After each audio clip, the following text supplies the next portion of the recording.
भूतिया cricket team, एक रहस्यमय रोमांच दृश्य, एक चुनौती की शुरुआत। स्थान राजनपुर गांव, शाम का समय।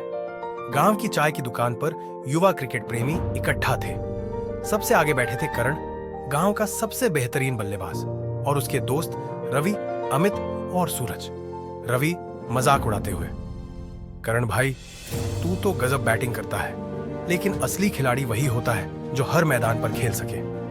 अमित चैलेंज देते हुए, अगर तुझे अपनी बैटिंग पर इतना भरोसा है तो भूतिया मैदान में खेलकर दिखा।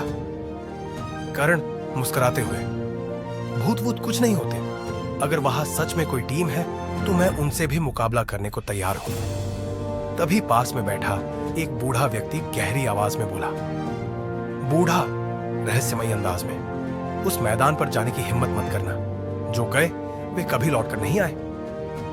लेकिन करण पीछे हटने वालों में से नहीं था। करण दृढ़ता से, अगर मैं जीत गया तो, बूढ़ा गंभीर होकर, तो तुम सिर्फ अपनी टीम नहीं बल्कि वहां फंसी एक आत्मा को भी मुक्त कर दोगे। करण के भीतर जिज्ञासा और उत्साह भर गया। तो फिर यह मैच पक्का। भूतिया टीम का आगमन, स्थान भूतिया मैदान, रात 12 बजे।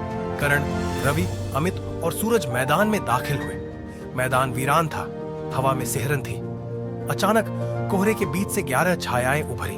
उनकी आंखें जल रही थीं और वे हवा में तैर रहे थे। सामने खड़ा था रुद्र, भूतिया टीम का कप्तान। रुद्र गरजती आवाज में, तुम इंसान यहां क्यों आए हो? करण डटकर जवाब देते हुए, हम क्रिकेट खेलने आए हैं। रुद्र मुस्कुराया, रुद्र, अगर हरा सको तो मैदान तुम्हारा, लेकिन हार गए तो तुम हमारी टीम का हिस्सा बन जाओगे, हमेशा के लिए। करण ने अपनी टीम की तरफ देखा और बोला, करण जोश से, मैदान हमारा होगा। मैच की शुरुआत भूतिया टीम ने पहले बल्लेबाजी चुनी। भूतिया टीम 11 ओवर 162 रन। भूतों की बैटिंग अद्भुत थी।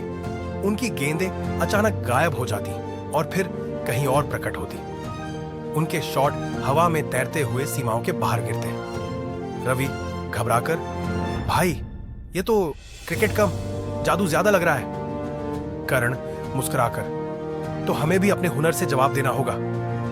अब बारी थी करण की टीम की बल्लेबाजी की। इंसानी टीम की चुनौती, पहले 3 ओवर। 25-2 भूतों की तेज गेंदबाजी के आगे करण की टीम संघर्ष कर रही थी। रवि और अमित आउट हो चुके थे। सूरज और करण क्रीज पर थे। तभी करण की नजर स्टैंड में बैठी एक खूबसूरत लड़की पर पड़ी। वह चुपचाप देख रही थी। श्रेया, उसकी आंखों में अजीब सा दर्द था। करण धीमे स्वर में, तुम कौन हो?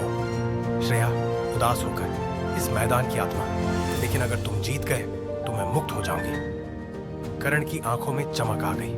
करण मुस्कुराकर, तो फिर जीत तय है, मुकाबला तेज होता है। 5 ओवर के बाद 74-3। अब करण और सूरज क्रीज पर जम चुके थे। करण ने भूतों की जादुई गेंदों का जवाब अपनी तेज बल्लेबाजी से दिया। सूरज हैरान होकर, भाई तू कैसे खेल रहा है? करण मुस्कुराते हुए, इनकी हरकतों को पकड़ना सीख लिया। अब आखिरी 3 ओवर में 44 रन चाहिए थे। आखिरी ओवर का रोमांच। अब आखिरी ओवर बचा था। करण स्ट्राइक पर था और टीम को 12 रन चाहिए थे। रुद्र खुद गेंदबाजी करने आया। रुद्र मुस्कुराते हुए, अब देखो, इंसान बनाम आत्माओं की आखिरी जंग।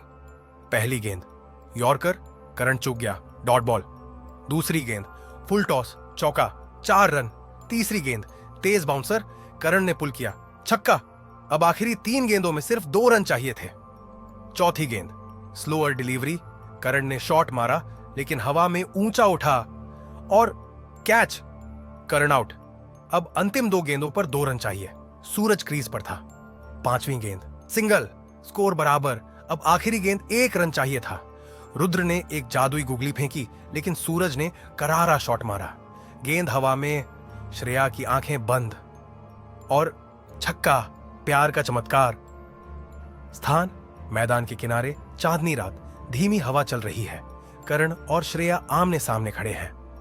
जैसे ही आखिरी गेंद पर करण की टीम ने जीत हासिल की, मैदान में एक तेज सुनहरी रोशनी फैली। भूतों की टीम धीरे धीरे धुएं में बदलने लगी। रुद्र अपने सिर झुकाकर कहा, रुद्र गंभीर स्वर में, तुमने हमें मुक्त कर दिया, मैदान अब तुम्हारा है। करण मुस्कुराया, लेकिन तभी उसकी नजर श्रेया पर गई। उसकी आंखों में आंसू थे। श्रेया धीमी आवाज में, अब मैं भी मुक्त हो जाऊंगी। वह धीरे धीरे हवा में घुलने लगी। उसका शरीर हल्का और पारदर्शी हो रहा था, जैसे किसी अदृश्य ताकत उसे खींच रही हो।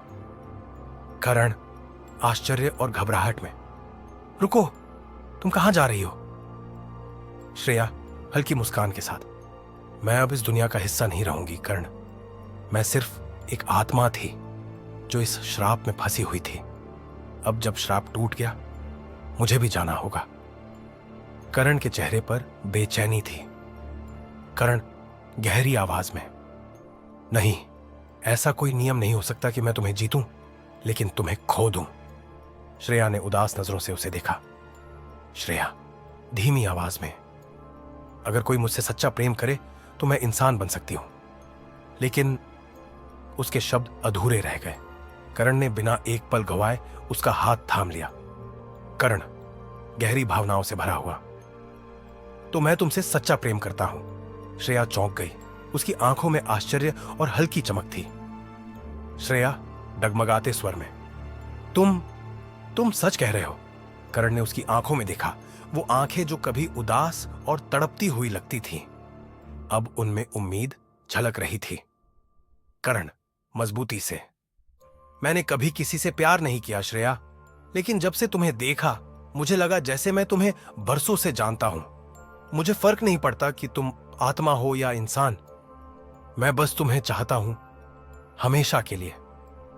श्रेया की आंखों से आंसू बह निकले, लेकिन ये खुशी के आंसू थे। अचानक पूरे मैदान में तेज रोशनी फैलने लगी। हवा मधुर संगीत की तरह बहने लगी।